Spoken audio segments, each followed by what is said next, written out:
The 20th day of March 2026.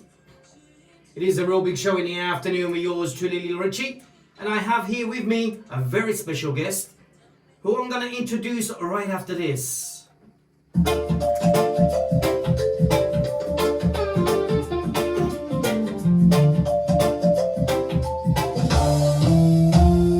The roots of British reggae carry on. A rich heritage, the cultural impact strong. From the Windows days to the digital dawn, the roots of British reggae carry on.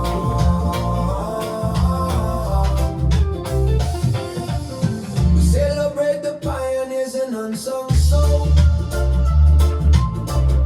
who shaped the sound, who broke the mold. From streets and systems to songs of resistance, reggae's rhythm gave a voice to persistence. From the hearts of the people to the global stage, we salute the movement, we turn the page. The roots of British reggae carry on. A rich heritage, the cultural impact strong. From the Windrush days to the digital dawn, the roots of British reggae carry on.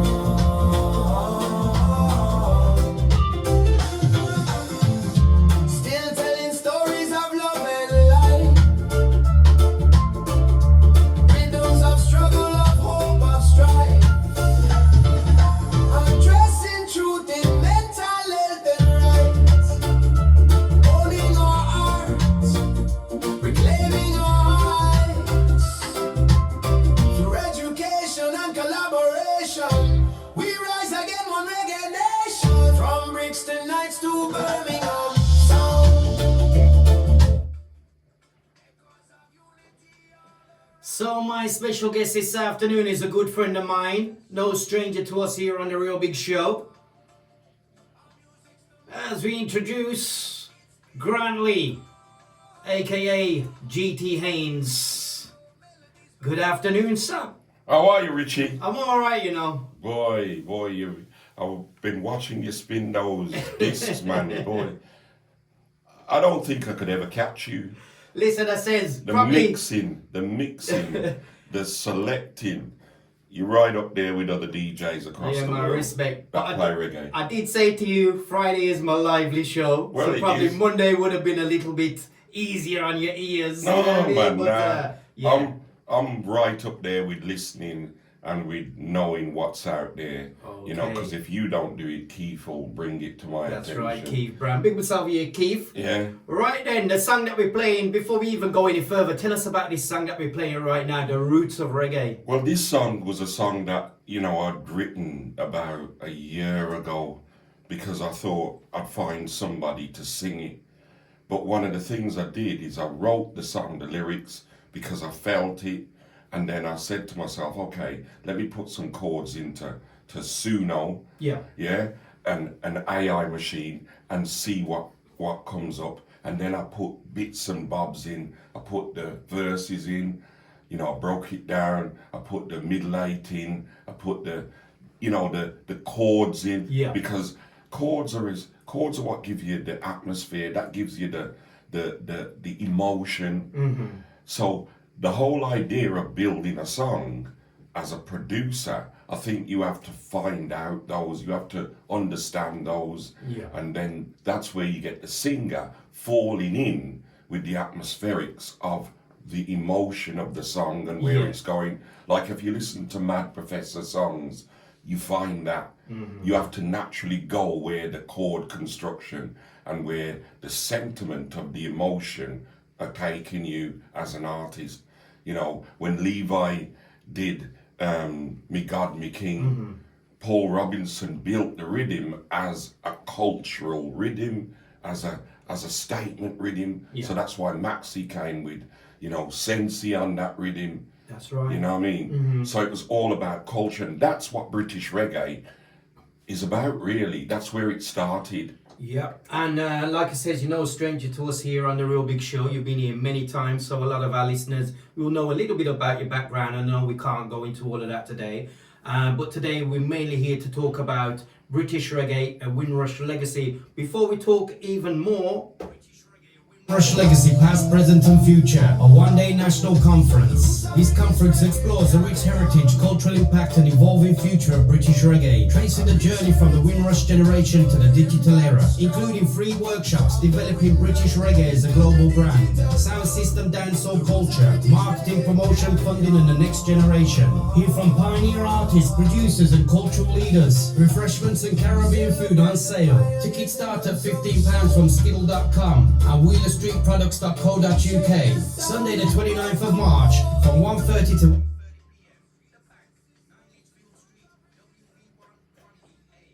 British Reggae, a Windrush legacy, past, present and future. A one-day national conference. Sunday the 29th of March 2026, which is next week Sunday. And it takes place at the Bank, 9 Litchfield Street, Wolverhampton. That is WV1 1EA.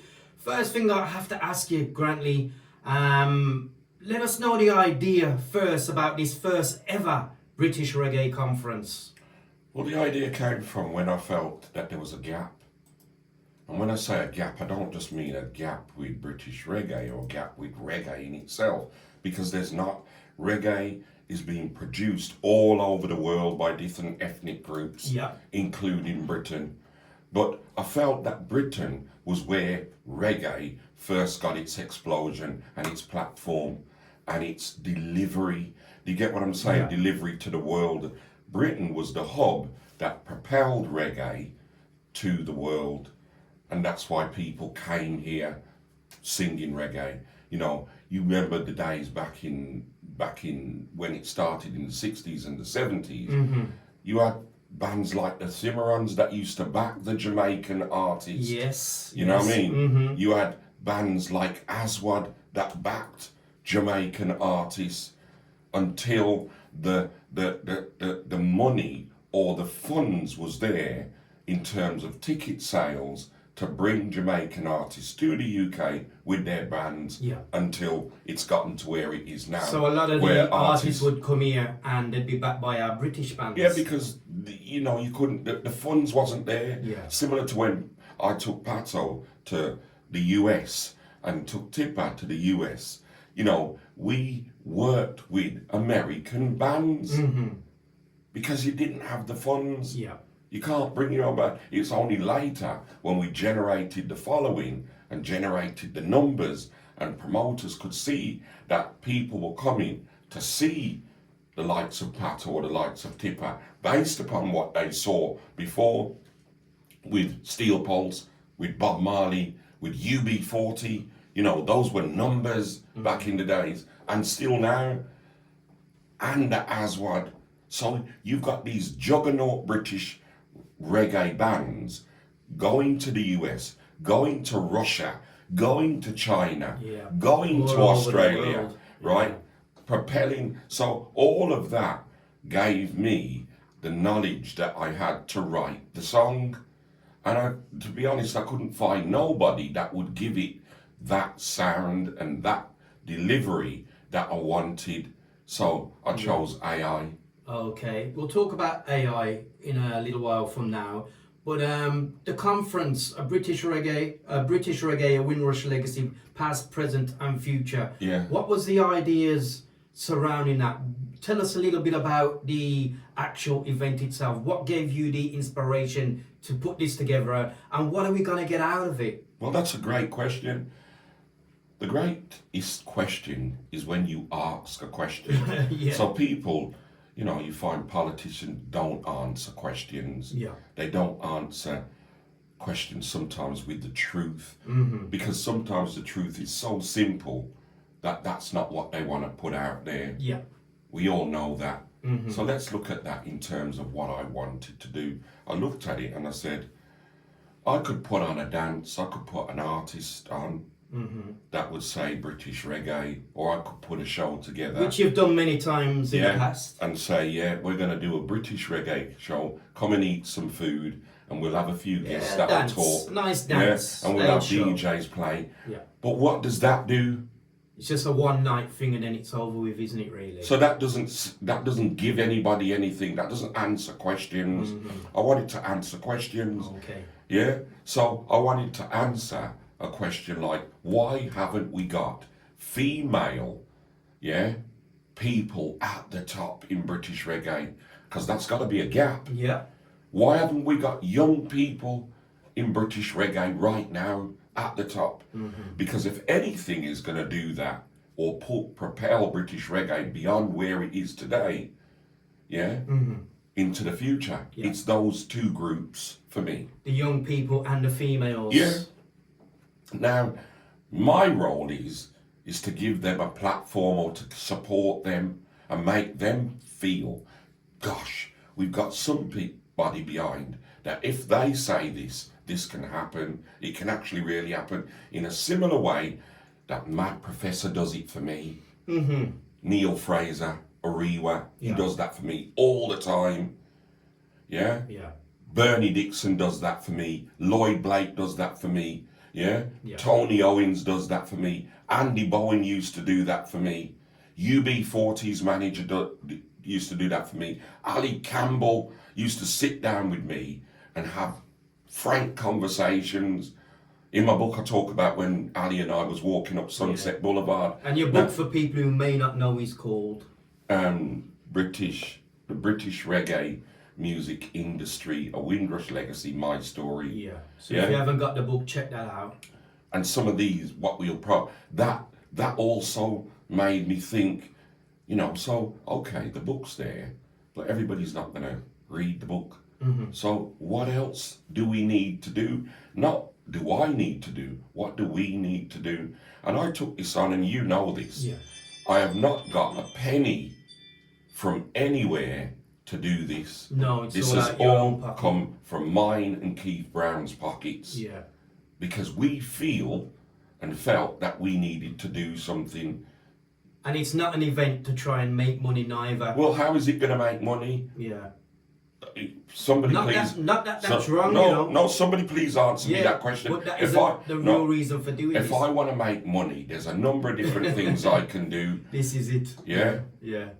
But I don't start there. Where I start is, what are we going to do? When I put Terence on, and Keith Brown put Terence on at the bank in Wolverhampton last September, our aim was to promote Terence for what he does as a showman. Yeah. And I felt we needed to do that as a band, and whether I made money or whether Keith made money or not, we would have still put that on. Yeah. But, right? But you know what, at the end of the day, there's nothing wrong in making money, but what I'm trying to show our listeners is this is not a money-making event. It's an information. It's about sharing knowledge. That's right, we're going to come to that. Information, yeah. But we have to start at the platform, right, at the foundation.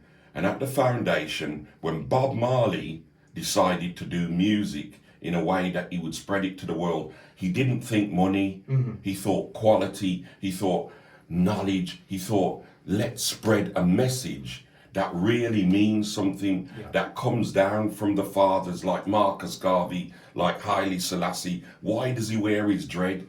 People didn't understand that, but he got that message across. He wanted to tell the truth about where reggae came from, why he does reggae.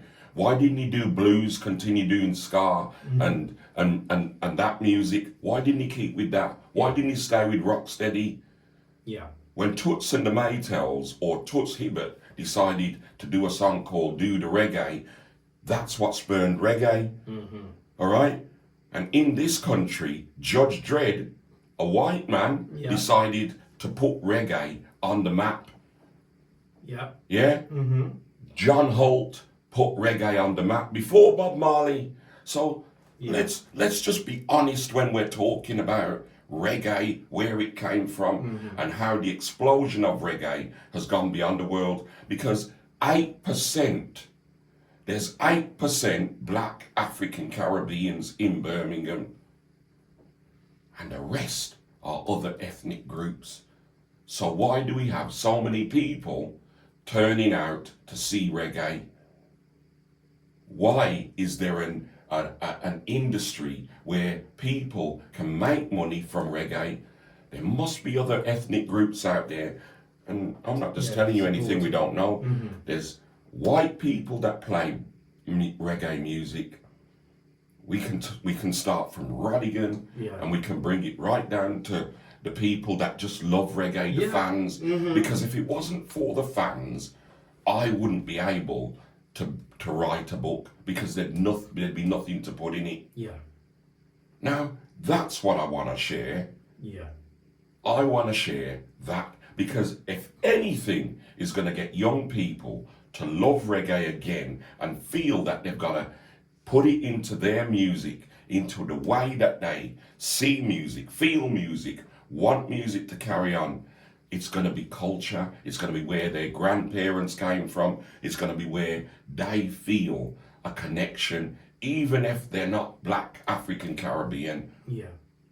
I hear what you're saying. So let's stay with young people, because we know that more young people are not really gravitating to reggae like we used to in our age group. Well, they're different.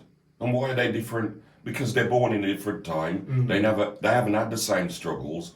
Because for a great thing, we've made it. The second generation Windrush generation people have made it easier for them. They haven't got to go through the same struggles. You know, if we talk about Irish people, their children haven't got to go through the same struggles. You know, if we talk about Asian people, they haven't got to go through the same struggles. That's why you see them driving luxury cars, and to the same the parents and the grandparents are putting the hard work. There you go. So what? But the difference in some of those groups are that it hasn't been forgotten that some Irish people originate from being gypsies, being tinkers, being all these different offshoot names or labels that they were given, right? Black people, the same. Asian people, the same. Because when they got here, they had problems. The difference is that they worked and worked and worked and worked and worked till they got in a comfortable position that they didn't have to work so hard. Now, when you've got that as those inferences, that legacy, you start to write about that legacy, which is what grime artists and all of those young people write about today. They write about their experiences, what some of the parents are guilty of, and I'll only say some of them, is telling them, when your grandfather got here, he had to work where people was telling him go back to his own country, where people didn't want him, they shut doors in his face.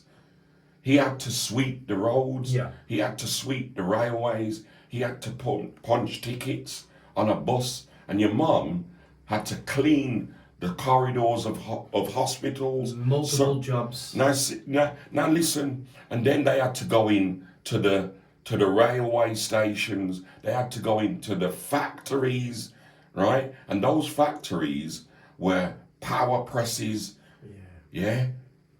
Some of them lost their fingers. My mum's done all of that. Now, you see what I'm saying? And they worked together with different ethnic groups. That's why they became friends. Now, these are the experiences that they might not have wanted to share because they're probably too embarrassed, like my mother was, or my father was. My dad told me that when he came here, he cried for about 2 days. He wanted to go back. And I said, go back where? Africa. He said, no, to the West Indies. Now listen to me, the West Indies isn't where he originated from, but he didn't feel that. He didn't feel that he originated from Africa.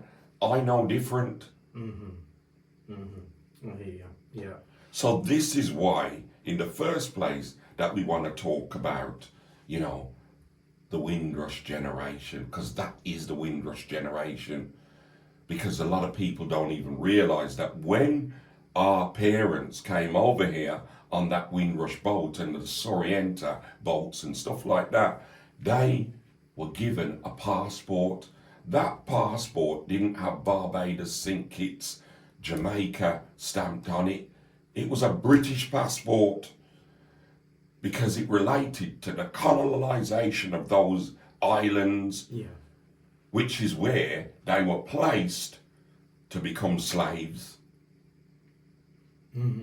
I sometimes marvel, why don't people read? Read about what? Read for yourself where something starts from. Yeah. Just to divert a little bit. There's a war happening right now. The people know what the Strait of Hormuz is all about. The people know why ships are not going in there. Well, The people know that it all started in 1979. A lot of people say, "Oh, it don't affect me, so I'm not interested." But the thing is, it does.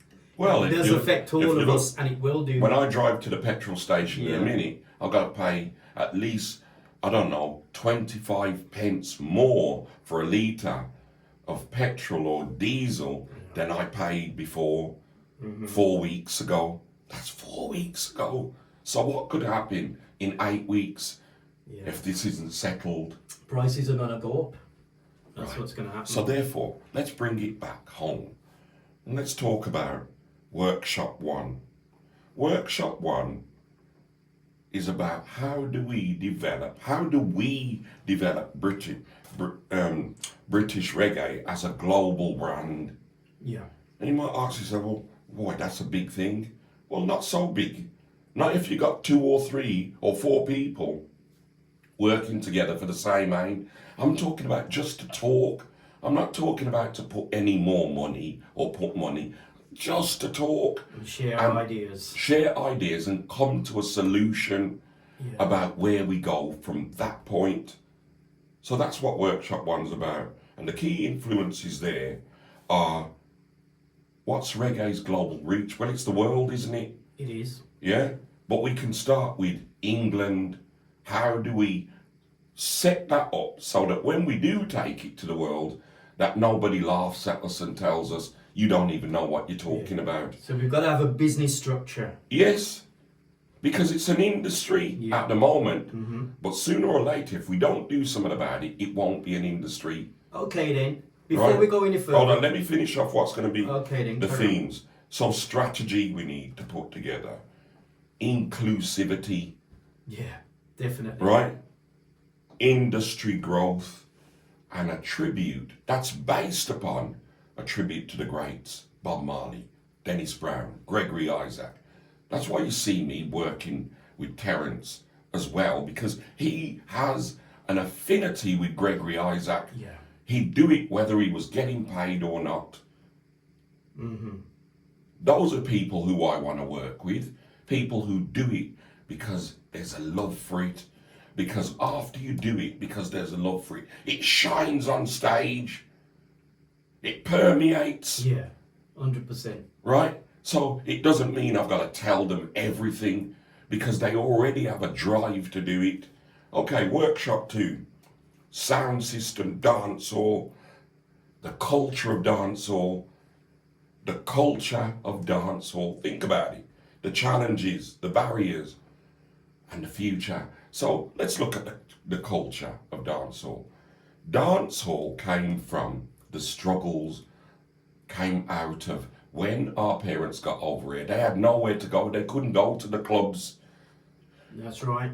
They were barred from going to the clubs. Yeah. So they found, just like in the church, prayer meetings in somebody's house, in somebody's front room, right? That's where they had their church, in a front room, and that 6 or 7 people would gather together and pray, because that was a way forward for them. So similarly, reggae, blues parties, basements, and out of that became sound systems. You heard about it. Lots of sound system came out to the basements and places like that, because the crowds grew. So you had to find another place to put them. When I was a youth, I started with Duke Wally, and then after Duke Wally, I found my own my own sound system, GT600 Roadshow. Yeah, I'm going to stop you there because we're going to go for a commercial break. Okay. So can we pick up this conversation on the Definitely. other side? In the meantime, for those listening on other channels, this is My Boys Beats featuring the young Ish Murphy.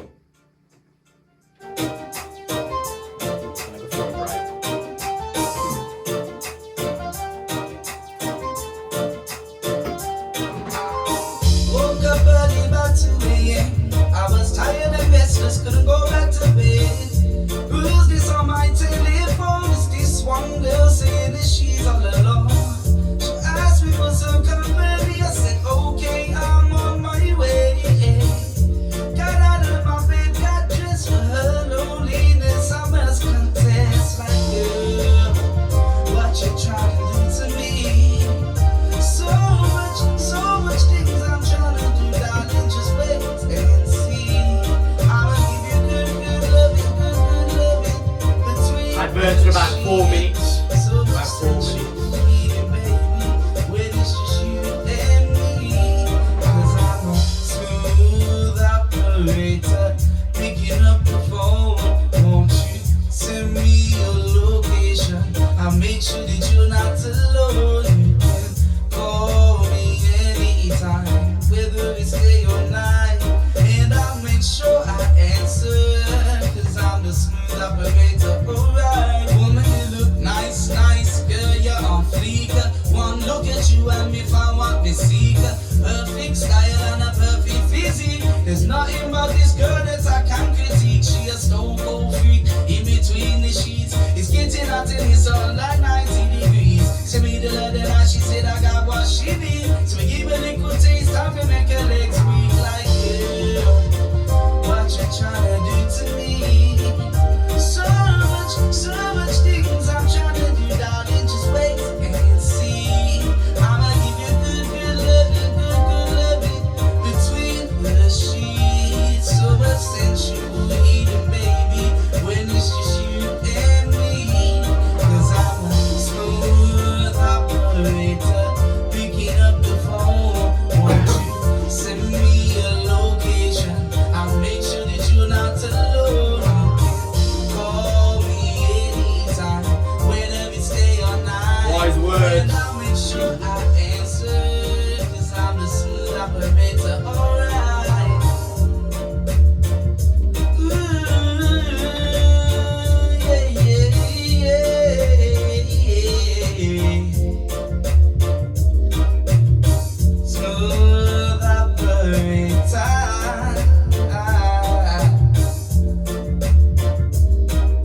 Yeah. Lil Richie, non-stop reggae radio.